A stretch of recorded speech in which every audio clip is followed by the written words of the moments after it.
सामान्य विज्ञान, भौतिक विज्ञान। आइए आज हम MP3 पढ़ेंगे भौतिक विज्ञान। भौतिक विज्ञान में पहला है भौतिक राशियाँ। भौतिक विज्ञान की वह शाखा जिसमें ऊर्जा के विभिन्न स्वरूपों तथा द्रव्य व इनसे संबंधित अन्य क्रियाओं का अध्ययन किया जाता है। सभी भौतिक राशियाँ के दो भाग समूहित कर उनका अध्ययन किया जाता है, जो इस प्रकार है। अदिश राशियाँ। अदिश राशियाँ भौतिक राशियाँ जिनमें केवल परिमाण होता है, दिशा नहीं, उन्हें अदिश राशियाँ कहा जाता है। द्रव्यमान, चाल, आयतन, कार्य, समय, ऊर्जा, विद्युत धारा, ताप तथा दाब आदि अदिश राशियाँ हैं। चलिए दूसरा सदिश राशियाँ। भौतिक राशियाँ जिन्हें व्यक्त करने के लिए परिणाम के साथ दिशा की आवश्यकता होती है, उसे सदिश राशियाँ कहते हैं। ठीक है। विस्थापन, वेग, त्वरण बल, संवेग तथा बल आघूर्ण आदि सदिश राशियाँ हैं।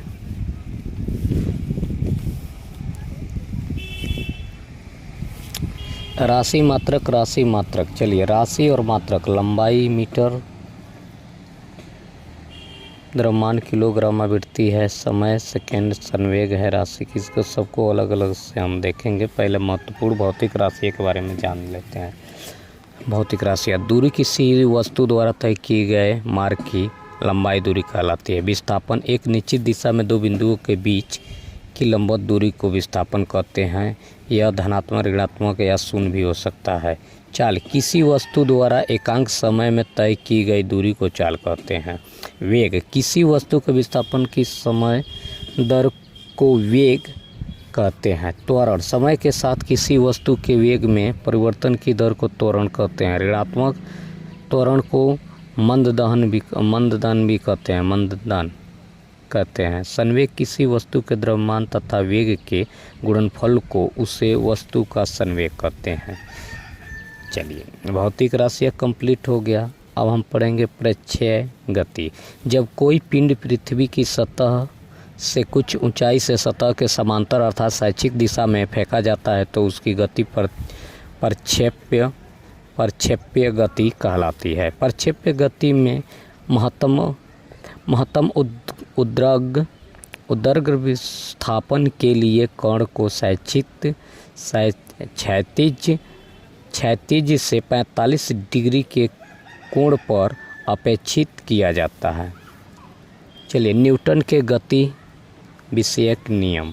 प्रथम नियम, यदि कोई वस्तु विराम अवस्था में है तो वह विराम अवस्था में ही रहेगी। यदि किसी सरल रेखा में एक समान चाल से चल रही है तो वह ऐसे ही चलती रहेगी जब तक उस पर कोई बाह्य बल न लगाया जाए। इस नियम को गैलीलियो का नियम का जड़त्व का नियम भी कहते हैं। द्वितीय नियम, किसी वस्तु पर कार्य करने वाले बल का मान वस्तु के द्रव्यमान तथा वस्तु के उत्पन्न त्वरण के गुणनफल के बराबर होता है। तृतीय नियम, प्रत्येक क्रिया के बराबर तथा विपरीत दिशा में प्रतिक्रिया होती है। न्यूटन के गति नियमों के अनुप्रयोग। प्रथम नियम आधारित, रुकी हुई गाड़ी के अचानक गतिशील हो जाने पर उसमें बैठे यात्री को पीछे की ओर झुक जाते हैं तथा चलती हुई गाड़ी के अचानक रुक जाने पर यात्री आगे की ओर झुक जाते हैं। ये प्रथम नियम है आधारित। दूसरा, बंदूक की गोली से शीशे को गोल छेद हो जाता है जबकि पत्थर मारने पर शीशा टूटकर बिखर जाता है। तीसरा, चलती रेलगाड़ी या बस से छलांग लगाने पर व्यक्ति आगे की ओर गिरता है। द्वितीय नियम पर आधारित क्या है? द्वितीय नियम पर आधारित, कांच के बर्तन को पैक करने से पहले भूसे अथवा कागज में लपेटा जाता है। क्रिकेट खिलाड़ी गेंद को कैच करते समय अपने हाथों को थोड़ा पीछे की ओर लेता है। गाड़ियों में शॉकर लगाए जाते हैं। तृतीय नियम आधारित, बंदूक से गोली छोड़ते समय बंदूक को पीछे की ओर हटाना। नाव से जमीन पर उतारने समय नाव का पीछे हटना। कुएं से पानी खींचते समय रस्सी टूट जाने पर व्यक्ति के पीछे की ओर गिर जाना। ये न्यूटन गति के नियमों के अनुप्रयोग हैं। प्रथम, द्वितीय और ये तृतीय। ठीक है। अब बल क्या है?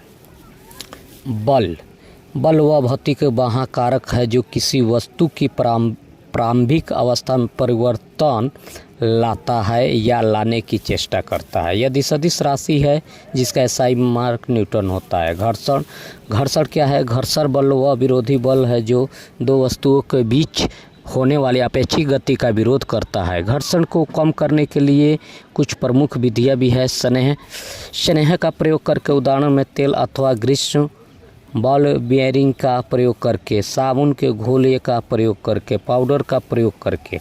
चलिए वित्तीय गति क्या है? जब कोई वस्तु वित्तीय पथ पर गति करती है तो उसकी गति वित्तीय गति कहलाती है।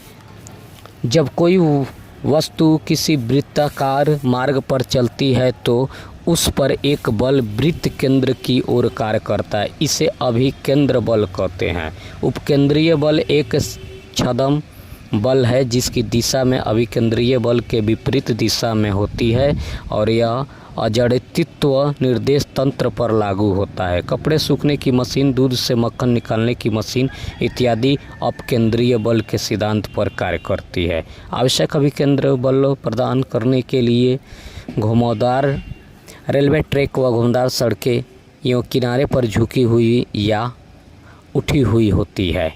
कार्य क्या है? कार्य बल तथा बल की दिशा में वस्तु के विस्थापन के गुणनफल के बराबर होता है। इसका मात्रक जूल होता है। कार्य यानी W इसका संकेत है। बल F हो गया, F इंटू बल की दिशा में विस्थापन D हो गया। यदि बल का विस्थापन परस्पर लंबवत होते हैं तो ये किया गया कार्य शून्य होता है। शक्ति, कार्य करने की दर की शक्ति कहते हैं। एक अदिश राशि है, इसका मात्रक वाट शक्ति बराबर होता है कार्य बटा समय।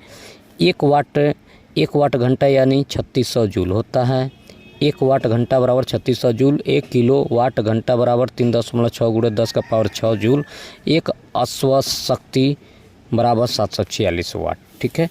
ऊर्जा, किसी वस्तु को कार्य करने की क्षमता को ऊर्जा कहते हैं। उस वस्तु की किसी वस्तु के कार्य करने की क्षमता को उस वस्तु की ऊर्जा कहते हैं। ऊर्जा एक अदिश राशि है। इसका एसआई मात्रक, इसका मात्रक जूल होता है। इसका मात्रक जूल है।